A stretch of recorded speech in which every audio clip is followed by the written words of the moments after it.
Hello everyone, I'm Sonic98, bringing the latest on video games, TV news, and more. So here we are at the final review for Transformers Robots in the Sky Season 2.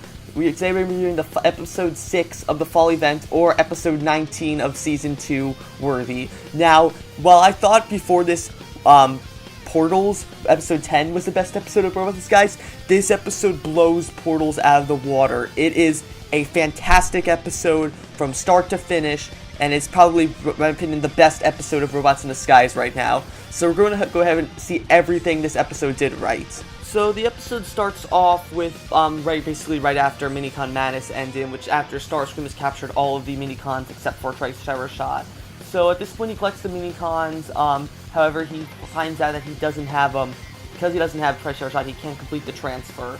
So he decides to have Shadelock and Rough Edge keep him hostage while he's with Bumblebee. However, at this point, Jetstorm finally is able to free Bumblebee along with Fix-It and Slipstream, and they end up all escaping, trying to get to the Minicons. However, they're knocked out of the ship when Optimus and the gang catches up to them because I think it's Thermidor accidentally picks up Optimus' Decepticon Hunter and activates it, causing the Autobots to be free. They end up defeating Clawtrap and his gang and meeting up with them. Now at this point we get into this what I think is the best fight in Transformers Robots in the Skies. We have this epic fight in which after Bumblebee and Fix-It and the Minicons are, not the unaligned Minicons, just the regular Minicons, break out of Starscream's ship, and basically they're in the forest, and it's all the trees are on fire, and they're battling Shadelock and Rough Edge. And I gotta say, it's definitely one of the most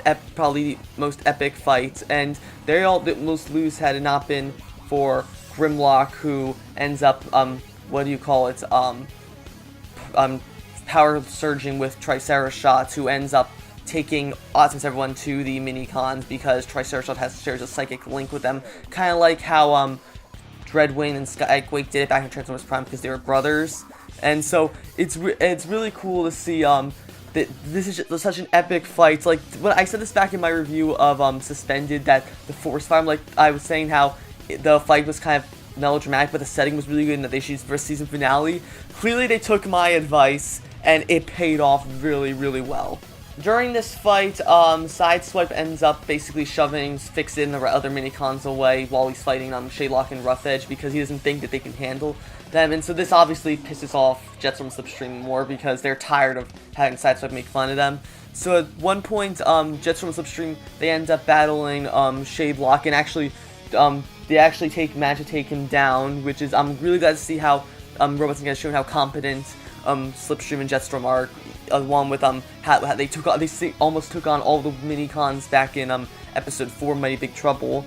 So anyway, as soon as they take down Shadelock, Rough Edge fires a shot at Jetstorm and Slipstream, and would have killed them had it not been for Sideswipe jumping in the middle of the shot and taking it, supposedly dying in the process. And I gotta say, I really thought at this point that Sideswipe was dead, but maybe not completely dead, kind of like how, because we've seen Transformers Prime kill off characters. We saw they killed Cliffjumper, Bumblebee, Megatron, Optimus, but they never really stayed dead except for Breakdown and Cliffjumper being the exceptions.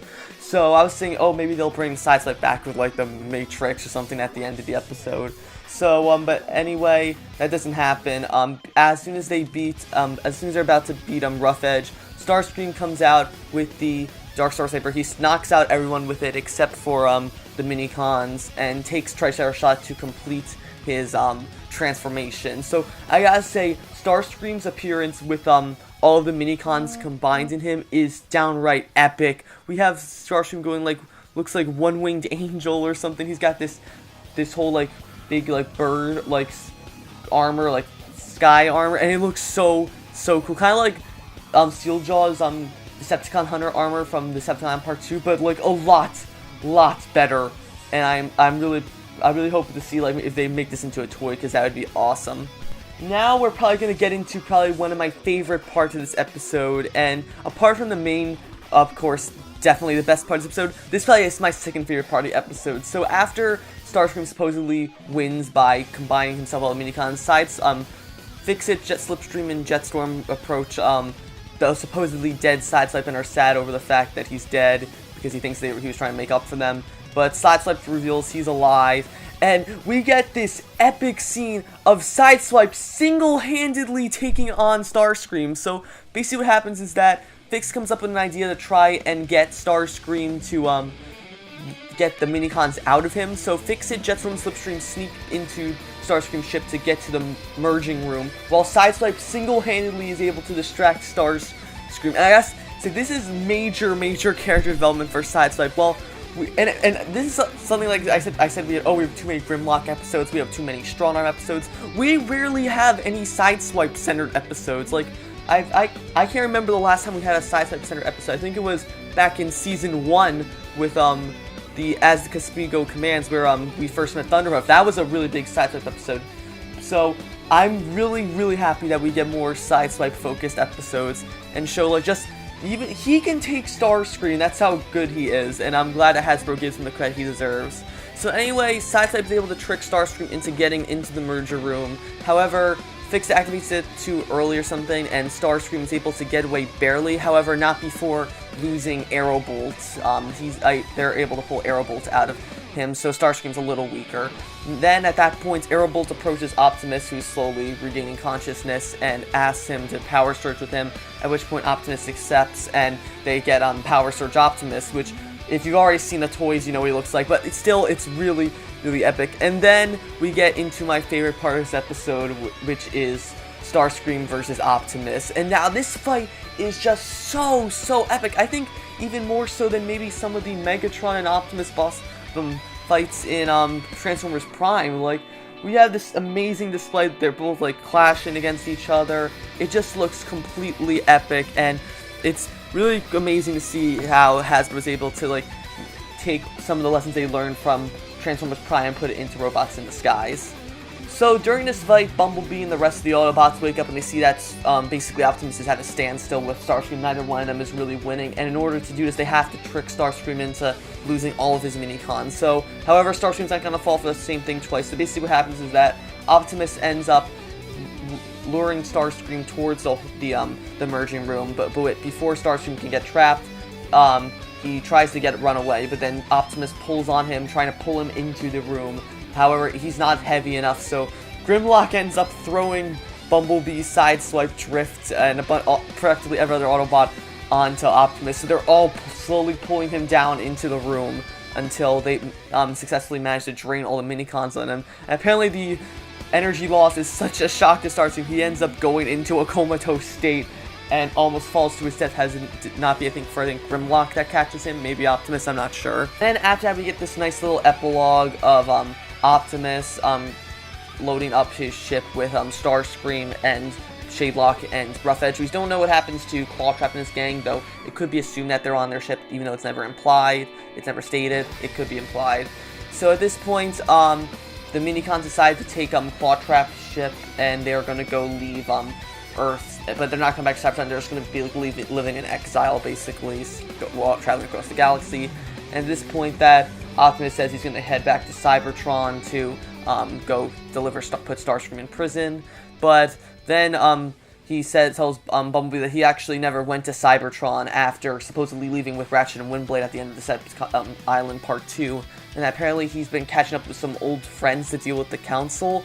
So who exactly are these old friends? We know it's not. I don't think it's Ratchet, because otherwise, since we've seen Ratchet before in the show, Optimus would have just said it's Ratchet. So could it be Bulkhead, RC, and Ultra Magnus, who are known to be like elites, cops, according to the IEW Robots in Disguise comic? Or could it perhaps be Wheeljack and Smokescreen, who we haven't seen at all since Predacons Rising? Who knows? Anyway, Optimus and Bumblebee say goodbye. Optimus leaves with Starscream and the other two Decepticons, and then basically it just ends similarly to how Decepticon Island Part 2 ended, in which Bumblebee and the team decided to go check out more Cybertronian sites and protect Earth and everything. And it's a nice, to me, it feels like that this is how the series should have ended, because I think, this is prior to Season 3's announcement. It was said that the finale movie would be the final season, the final episodes of Transformers Robots in the Sky. So it does feel like a ending to Robots in the Skies, but of course, Hasbro has confirmed that a third and final season is on the way next year, titled Season 3 Combiner Force, which I cannot wait for. And so that was my review of Transformers Robots in the Sky Season 2, Episode 19, or Part 6 of the fall movie event. Worthy. If I had to rate this episode, I would give it a 20 out of 10. Everything about this episode was perfect. The whole part was Sideswipe, stalling Starscream, Optimus versus Starscream, the epic forest battle with Bumblebee, Strong-Arm, Sideswipe, and the mini-cons against Shadelock and Rough Edge was absolutely incredible. And now that we've got Season 3 Combiner Force coming some point next year, I would expect possibly either late January, at the latest probably mid-March, which is when Season 2 started. So, I'm really looking forward to that, and I'll be sure to do a review of the first episode whenever it comes out. If you like this review, you should be like, comment, subscribe, and I will see you guys later.